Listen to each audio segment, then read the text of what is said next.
Bonjour Stéphane. Bonjour Anan. Bienvenue sur le plateau. Merci.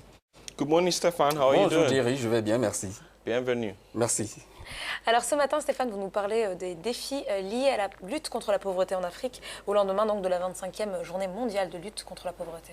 Tout à fait, Anan Ferjani. Il faut dire que le 17 octobre 2017, la journée d'hier donc marquait la célébration de la journée internationale pour l'élimination de la pauvreté. Occasion pour nous ici à Africa News de nous attarder sur un point clé du rapport publié par la Banque mondiale. Il s'agit du concept de l'égalité des chances. Et bien partant du constat de l'influence du niveau d'instruction des parents pour la réussite ou l'échec de leurs enfants, l'organisation de Bretton Woods souligne l'importance des politiques publiques pour donner à chaque enfant, indépendamment du parcours de ses parents, les mêmes chances d'exprimer pleinement son potentiel et donc de réduire la pauvreté. Voici ce que déclare le président du groupe de la Banque mondiale, Jim Yong Kim, à ce sujet. Face à la crise du capital humain que nous traversons, nous devons faire tout ce qui est en notre pouvoir pour édifier un monde dans lequel chaque enfant, où qu'il vive, ait des chances égales de devenir ce à quoi il aspire.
Stéphane, could you tell Oui, us a bit Stéphane, about some of the pouvez-nous parler des propositions de la Banque Eh bien, mondiale? Jerry, tenez cet indicateur de la gravité de la situation.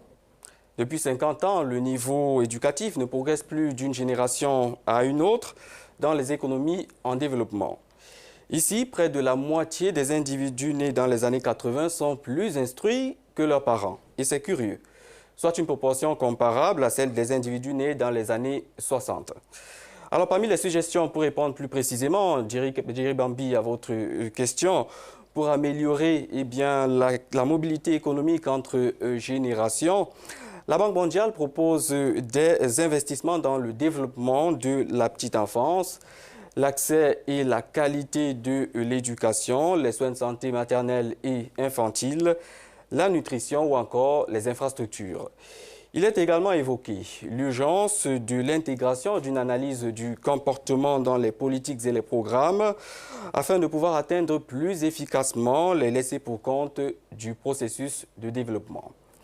Reprenons ces recommandations de l'organisme international à notre compte et ajoutons-y la place à accorder à des politiques publiques plus équitables. Il est important que les velléités divisionnistes en vogue sur le continent et qui, pour l'instant, ont pour principal alibi l'échec d'un pseudo-communautarisme qui ne profite qu'à une infime proportion, n'est plus court. Une infime proportion qui, malheureusement, se trouve généralement, essentiellement, dans les centres urbains.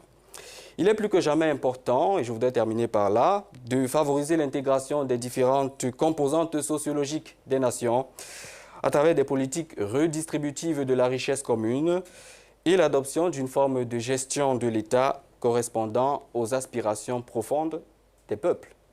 Fin de cette édition, ce numéro de la chronique Business. Au plaisir de vous retrouver la semaine prochaine pour une nouvelle immersion dans l'actualité africaine, l'actualité économique africaine et internationale.